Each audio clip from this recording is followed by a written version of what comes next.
London اور بات کرتے ہیں MQM کے قائد جناب الطاف حسین صاحب کے ساتھ، اور ان سے بات کرتے ہیں اور ان سے پوچھتے ہیں کہ وہ اس حوالے سے کیا سوچتے ہیں۔ الطاف حسین صاحب السلام علیکم۔ جی وعلیکم السلام ورحمۃ اللہ وبرکاتہ۔ الطاف صاحب، آپ کو ہم نے زحمت دی اور آج سے آپ سے بات صرف یہ پوچھنی ہے کہ آپ دیکھ رہے ہیں کہ ایک بالکل نیا سینیریو ہم ابھرتا ہوا دیکھ رہے ہیں پاکستان کی پالیٹکس میں۔ ایمرجنسی لفٹ ہو گئی ہے اور کانسٹیٹیوشن ریسٹور ہو گیا ہے، اور پریزیڈنٹ نے کہا ہے کہ انہوں نے اپنا جو وعدہ کیا تھا وہ پورا کر دیا ہے۔ اس پورے سیاسی منظرنامے کو آپ لندن میں بیٹھ کے کس طرح ایویلویٹ کر رہے ہیں؟ آپ کی پارٹی کے لیے بھی اس میں مختلف اپرچونیٹیز ہیں، کس طرح آپ اس کا اندازہ لگا رہے ہیں؟ دیکھیے، جہاں تک ایمرجنسی ہٹانے کا تعلق ہے تو بات صرف ایمرجنسی ہٹانے کی نہیں ہے جی۔ ایمرجنسی ہٹانے کے ساتھ ساتھ دیگر اور بہت سے ایسے وعدے جو صدر پرویز مشرف صاحب نے قوم سے کیے تھے وہ انہوں نے اپنے وعدے پورے کیے۔ اگر آپ حالی ایمرجنسی کی بات کرتے ہیں تو وہ تو بالکل تازہ ترین بات ہے۔ پاکستان کی تاریخ میں جتنے بھی ملٹری یا فوجی مارشل لا کہہ لیں یا اقتدار کہہ لیں فوجی حکمرانوں کے آئے، میں سمجھتا ہوں کہ پہلی بات تو یہ ہے کہ فوج کا سیاست میں عمل دخل ہونا نہیں چاہیے، لیکن اس کی ذمہ داری کسی ایک فرد پر نہیں ڈالی جا سکتی، اس میں ہم سب لوگ ریسپانسبل ہیں اس کے۔ 12 اکتوبر 1999 کو صدر مملکت نے جنرل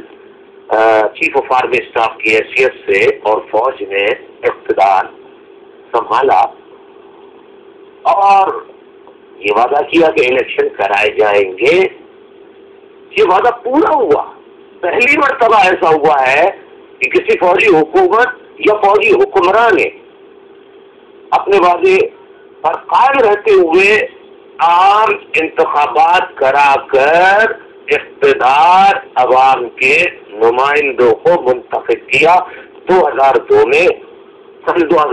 الیکشنز کرائے، وہ اقتدار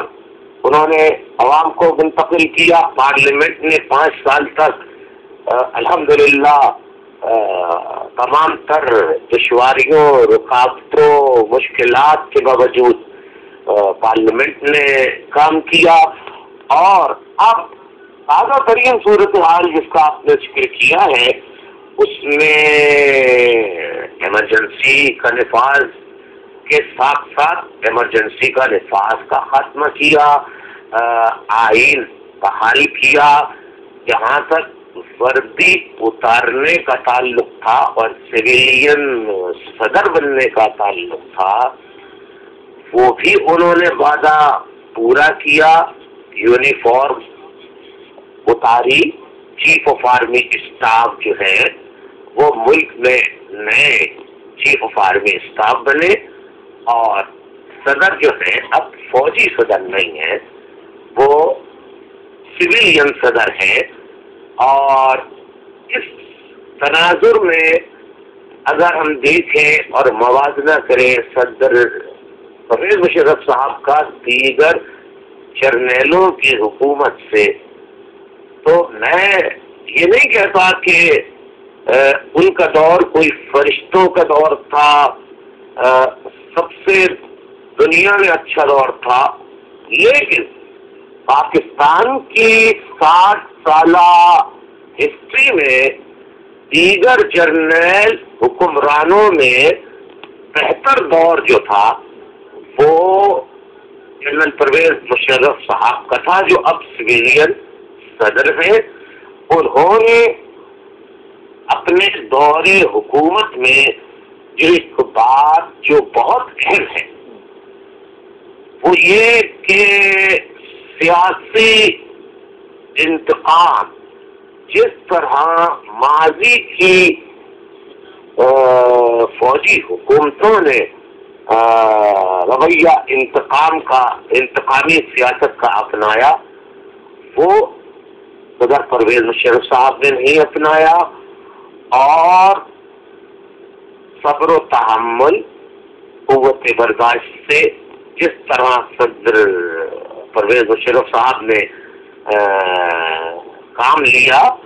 مظاہرہ کیا صبر و تحمل کا، وہ ماضی میں ایسی مثالیں اس میں الطاف صاحب یہ تو آپ نے کہا کہ ان کے وعدے انہوں نے پورے کیے، اب جو فیوچر سینیریو بن رہا ہے اس کا ذرا آپ بتائیے گا کہ آپ کیا سوچ رہے ہیں، کس طرح کے آپ فورسی کر رہے ہیں کہ الیکشن کے بعد نئے الائنسز، نئی ساری جو صف بندی ہے وہ ہوگی، یا پچھلی جو ایک حکومت کا سلسلہ تھا وہی الائز وہی آگے چلیں گے، کس طرح آپ دیکھیں ہیں پورے سینیریو کو؟ دیکھیے، پہلی بات تو یہ ہے کہ تمام اپوزیشن جماعتوں کو صدر مملکت نے قوت برداشت کا مظاہرہ کرتے ہوئے اجازت دی کہ وہ ملک میں آئیں، اور وہ ملک میں